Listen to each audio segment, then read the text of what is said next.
Bonjour frères et sœurs, bonne fête de Pâques à toutes et à tous. S'il y a un constat sur lequel les femmes et les gardes sont d'accord, c'est que le tombeau où avait été enseveli le corps de Jésus est vide. Mais là où il y a divergence, c'est sur la manière de rapporter l'événement. Les femmes, partagées entre crainte et joie, vont porter la nouvelle aux disciples.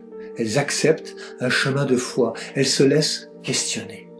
Les soldats, quant à eux, vont mentir en affirmant que les disciples de Jésus sont venus voler le corps. Les gardes n'acceptent pas le chemin de foi. Le ressuscité, qui prend l'initiative, se manifeste aux femmes avec une étonnante simplicité, si bien que son apparition semble être de l'ordre du normal, presque banal. « Je vous salue », dit-il aux femmes. Et Jésus donne rendez-vous. Avec Jésus de Nazareth, tout avait commencé en Galilée, carrefour des nations, terre de contrastes et de mélanges culturels. Avec le ressuscité, le monde nouveau commence aussi en Galilée. C'est là que Jésus donne rendez-vous à ses frères et à ses disciples. Avec le ressuscité de Pâques, nous ne sommes plus tournés vers le passé, mais nous sommes déjà dans l'avenir de ce monde nouveau que Jésus ressuscité va inaugurer depuis la Galilée. Ce qui compte, c'est la mission, c'est l'annonce de cette bonne nouvelle que la mort est vaincue et que la vie est ouverte à l'infini. Le monde ancien s'en est allé, un nouveau monde est déjà né. Non, la mort du Christ n'est pas la fin de l'histoire. Non, elle n'est pas un échec. La croix de Jésus de Nazareth est une porte qui s'ouvre sur une autre manière pour Dieu d'être présent au monde qu'il aime.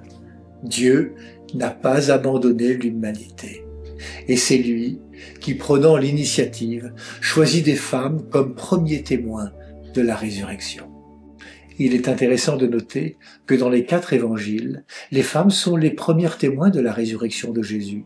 Elles sont les premières à qui la résurrection est annoncée. Et dans Matthieu, les premières à voir le ressuscité, les premières à être envoyées en mission pour annoncer que le Christ est vivant, les premières à qui est indiqué le lieu où le ressuscité peut être vu, en Galilée.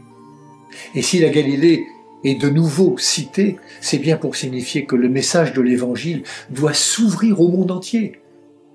Il faut entendre la Galilée comme la multitude de l'humanité. L'Évangile n'est pas réservé à un peuple, mais il est un cadeau pour toute l'humanité. La mission à laquelle les disciples de Jésus sont invités est donc universelle. L'amour de Dieu n'a pas de frontières. À nous de porter au monde cette bonne nouvelle. Christ est ressuscité. Alléluia. Prenez bien soin de vous et des autres.